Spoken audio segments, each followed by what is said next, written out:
Hi friends, welcome to our channel.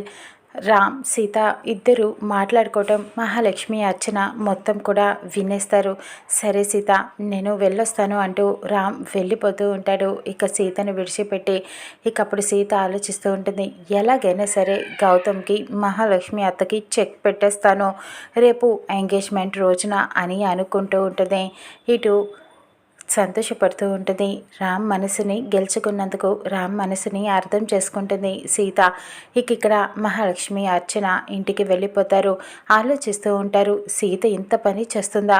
మిథున అడిగినట్టుగా సీతకి తెలిసింది 25 లక్షలు.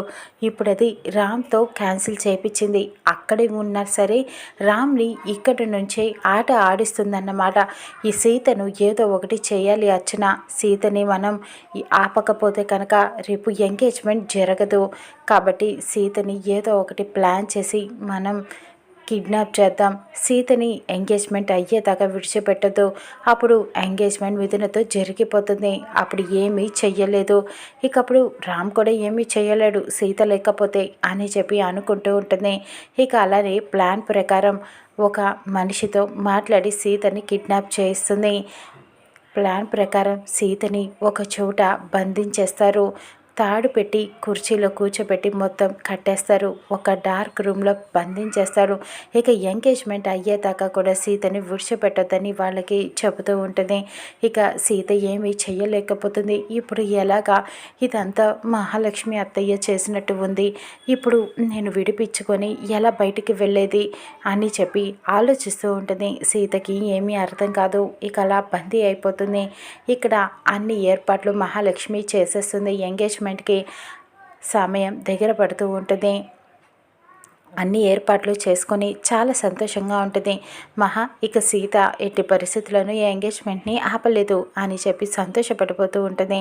రామ్, మహాలక్ష్మి, గౌతమ్ అందరూ కూడా మిథున రాక కోసం ఎదురు చూస్తూ ఉంటారు. ఎంగేజ్మెంట్ రోజున సీతకి కాఫీ ఇవ్వడానికి రేవతి తన గదిలోకి వెళ్ళటంతో సీత కనిపించదు.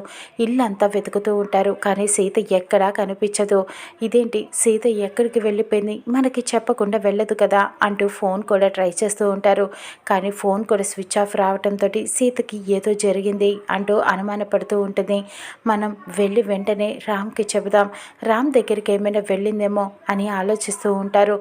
ఇక్కడ రేవతి మధ్యలో ముఖర్జీకి ఫోన్ చేస్తుంది. సీత ఏమైనా అక్కడికి వచ్చిందా అని చెప్పి, లేదమ్మా సీత ఇక్కడికి ఇంకా రాలేదు అని అనటంతో సీత పొద్దున్నుంచి కనిపించట్లేదు. మహాలక్ష్మి వదిన ఏమైనా చేసిందేమో అని నాకు అనుమానంగా ఉంది బాబాయ్ గారు అని చెబుతూ ఉంటుంది. అవునా, ఏదో ఒకటి ఎంక్వైరీ చేయిద్దామమ్మా, సీత ఎక్కడుందో మొత్తం వెతుకుదాం అంటూ వాళ్ళు కూడా కంగారు పడిపోతూ ఉంటారు. ఇక్కడ రేవతి, కిరణ్ ఇద్దరూ కలిసి మహాలక్ష్మి ఇంటికి పరుగున వెళ్తారు. అక్కడ సీత వచ్చిందేమో అని చూడటం కోసం మహాలక్ష్మి అర్చన అడుగుతూ ఉంటారు. పిలవని పేరెంటానికి మీరెందుకు వచ్చారు, మిమ్మల్ని ఎవరు పిలిచారని అడగటంతో మేము నీకోసం రాలేదు వదిన అని చెబుతూ ఉంటుంది. పిలవని పేరెంటానికి రావటం ఈ రేవతికి అలవాటే కదా అని చెప్పి వెటకారంగా మాట్లాడుతూ ఉంటుంది.